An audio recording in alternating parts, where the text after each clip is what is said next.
Assalamualaikum warahmatullahi wabarakatuh. Waalaikumsalam warahmatullahi wabarakatuh. Perkenalkan, saya Rahmainu Fitri dengan NIM 22075105. Salah satu perwakilan dari kelompok 2 yang materinya yang berjudul pembuatan dan pewarnaan batik. Baiklah, pada kesempatan kali ini kami akan mempresentasikan bagaimana cara membuat batik yang beranggotakan yang pertama Elvia Agustina, yang kedua Feby Andina Putri, Mutia Salma, Nadia Imelda, dan saya sendiri. Baiklah, pada materi pertama akan disampaikan oleh Feby. Kepada Feby dipersilahkan. Terima kasih kepada Ainul yang telah memberikan waktu kepada saya untuk dapat menjelaskan maksud dan tujuan dari materi pembuatan batik. Berikut adalah maksud dan tujuan dari pembuatan batik, yaitu yang pertama, mengetahui dengan baik prinsip dasar pembuatan dan pewarnaan batik. Yang kedua, memahami karakteristik pembuatan dan pewarnaan batik. Yang ketiga, dapat membuat perencanaan proses pembuatan dan pewarnaan batik. Yang keempat, mampu melakukan proses pembuatan dan pewarnaan batik. Yang kelima, mampu mengevaluasi dan menganalisis kualitas hasil proses pembuatan dan pewarnaan batik. Yang keenam, dapat melaksanakan prinsip-prinsip kesehatan dan keselamatan kerja.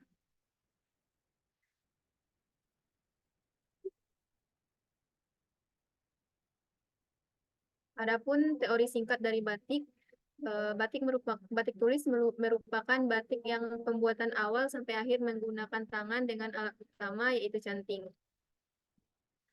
Eh, Menurut Asti dan Ambar B. Aryani 2011, berdasarkan etimologi dan terminologinya, batik merupakan rangkaian kata embat dan tik. Embat dalam bahasa Jawa diartikan sebagai embat atau melempar berkali-kali, sedangkan tik berasal dari kata titik. Jadi membatik berarti melempar titik-titik berkali-kali pada kain, sehingga akhirnya bentuk-bentuk titik tersebut berhimpitan menjadi bentuk garis.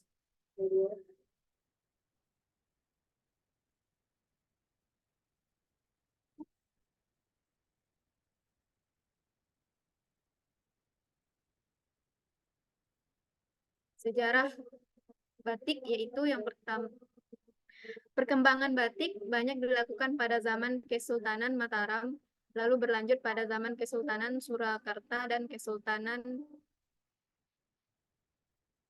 Yogyakarta. Batik tertua berasal dari raja yang bernama Wengker sebelum abad ke-7.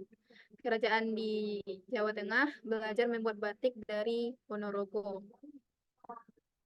Eh, Oleh karena itu, batik-batik Ponorogo agak mirip dengan batik yang beredar di Jawa Tengah. Hanya saja batik Ponorogo yang dihasilkan rata-rata berwarna hitam atau biasa disebut batik irengan karena yang dekat dengan unsur-unsur magis sehingga dikembangkan oleh kerajaan-kerajaan di Jawa Tengah.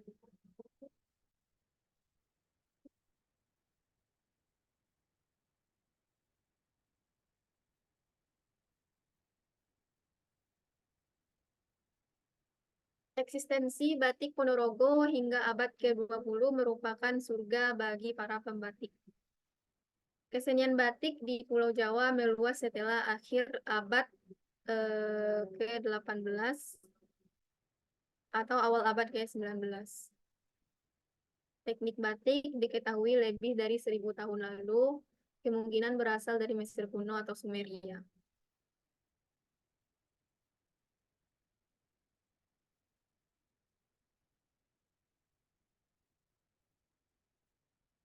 Teknik batik meluas di beberapa negara di Afrika Barat seperti Nigeria, Kamerun, Mali, serta di Asia seperti India, Sri Lanka, Bangladesh, Iran, Thailand, Malaysia, dan Indonesia. Awalnya kegiatan membatik hanya terbatas dalam keraton saja. Lama-kelamaan kesenian batik ini ditiru oleh masyarakat jelata dan selanjutnya meluas hingga menjadi pekerjaan kaum wanita rumah tangga.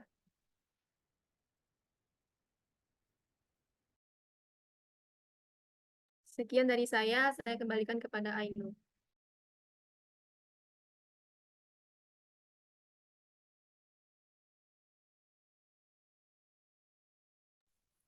Terima kasih kepada Feby. Baiklah, saya akan menjelaskan materi selanjutnya mengenai alat-alat dan bahan yang diperlukan dalam membatik.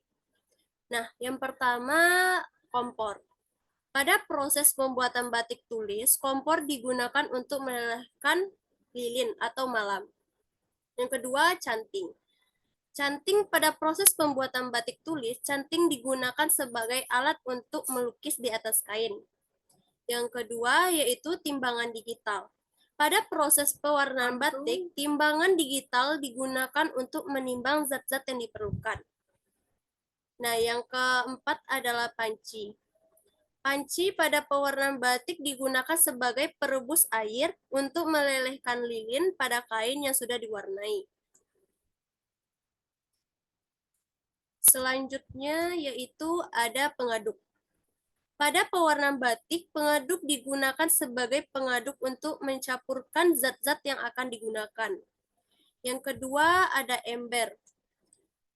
Pada pewarnaan batik, ember digunakan sebagai wadah untuk melarutkan zat-zat yang digunakan. Yang selanjutnya yaitu sarung tangan. Pada proses pewarnaan batik, sarung tangan dapat digunakan untuk melindungi tangan dari zat-zat bahaya dan menghindari tangan dari zat warna yang akan menempel pada tangan. Selanjutnya yaitu bahan-bahan yang diperlukan dalam pewarnaan batik dan pembuatannya. Yang pertama ada kain mori. Yang kedua lilin atau malam. Yang ketiga ada zat warna naphthol. Yang keempat ada garam diazonium. Selanjutnya yaitu ada soda api dan soda abu. Baiklah, dan selanjutnya ada deterjen. Baiklah, materi selanjutnya akan disampaikan oleh Elvia. Kepada Elvia, dipersilahkan. Baiklah, terima kasih kepada Ainul yang telah mempersilahkan saya untuk membahas mengenai perhitungan resep. Yang pertama adalah bahan kain. Bahan kain yang digunakan pada praktikum pembuatan batik ini selebar 50 kali 50 cm, berat bahannya 28 gram, dan jumlah larutan yang dibutuhkan adalah didapatkan dengan cara mengalihkan berat bahan dengan plot, yaitu 228 gram dikali 20, maka hasilnya 560 ml. Kemudian yang diperlukan adalah zat warna naphthol yang didapatkan dengan cara 2/1000 dikali berat bahan, maka 2/1000 dikali 28 gram, dan hasilnya adalah 0,56 gram. Kemudian ada Na2CO3 didapatkan dari 2/1000 dikali jumlah larutan, yaitu 2/1000 dikali 560 ml, hasilnya adalah 1,12 gram.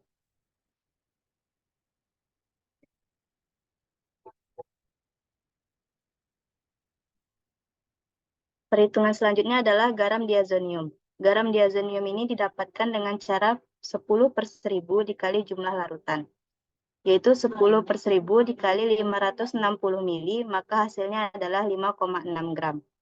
Selanjutnya ada soda api yang didapatkan dengan cara 1/2 dari zat warna naphthol. Maka setengah dari zat warna naphthol adalah setengah dikali 0,56 gram, maka hasilnya adalah 0,28 gram.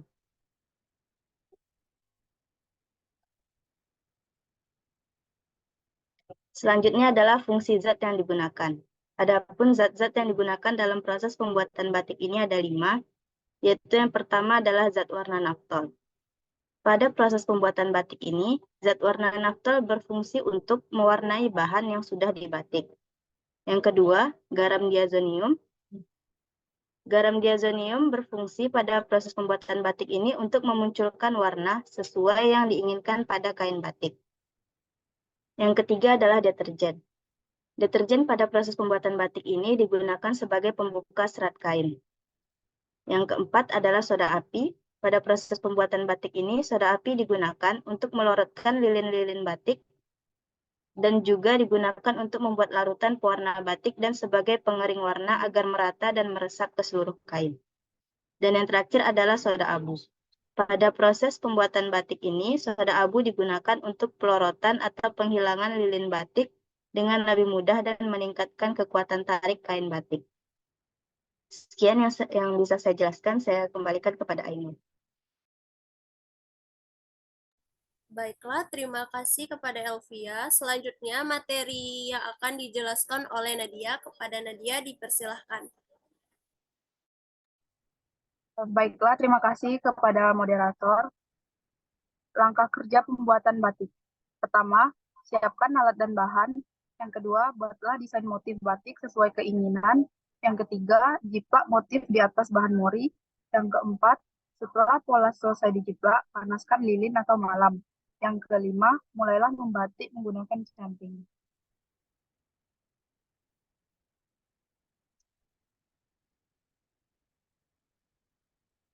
Selanjutnya yaitu langkah kerja pewarnaan batik. 1. Larutkan zat naptol, caustic atau soda api, dan nitro atau deterjen dengan air panas sebanyak 250 ml. Kemudian tambahkan air dingin sebanyak 750 ml. Selanjutnya, larutkan garam diazo dengan air 1 liter. Kemudian diaduk perlahan hingga menjadi seperti pasta terlebih dahulu, baru kemudian ditambahkan air. Yang keempat, larutkan deterjen. Nah, deterjen ini kegunaannya adalah sebagai pembuka serat. Kemudian tambahkan air secukupnya hingga kain terendam seluruhnya. Selanjutnya, celupkan kain selama 3 menit. Setelah 3 menit, angkat kain dan tiriskan. Setelah tidak ada lagi air yang menetes, masukkan kain ke dalam larutan zat warna naptol, soda api, dan deterjen, kemudian ditiriskan.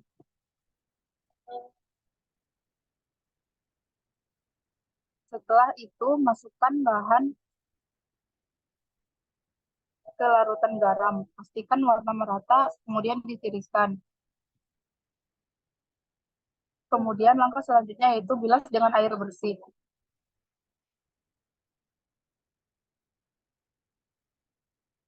Ulang celup larutan yang ada zat warna naptolnya lalu tiriskan.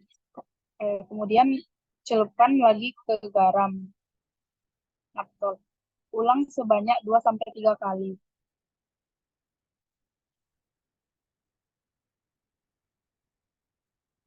Setelah mendapatkan warna yang diinginkan, kain yang sudah dicelup boleh direbus dengan masukkan soda abu. Pada saat merebus, pastikan lilinnya luntur semua. Bersihkan sisa lilin yang masih menempel dengan bilas dengan air bersih sambil dikucek. Kemudian,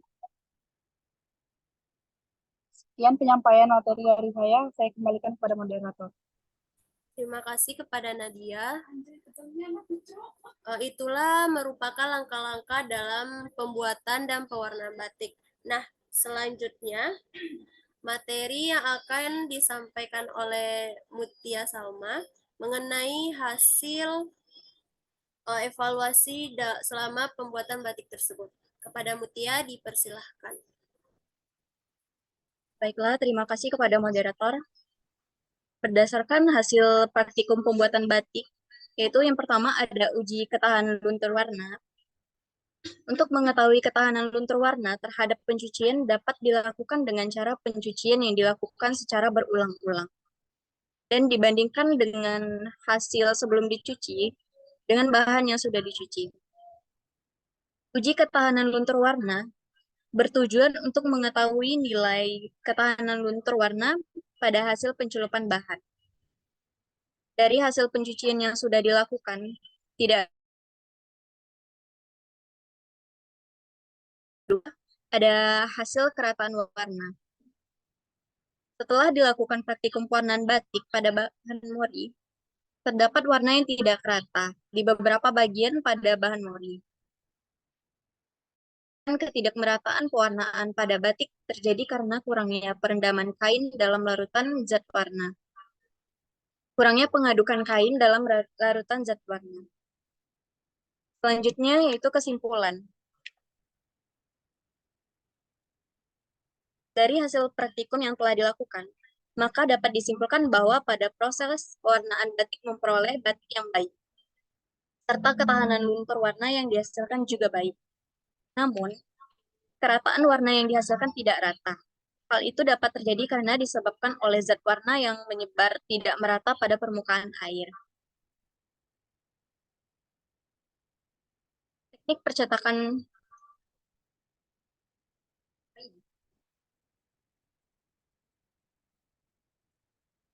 Teknik tersebut melibatkan beberapa langkah seperti menuliskan lilin pada kain mori dan setelah itu baru masuk ke proses pewarnaan.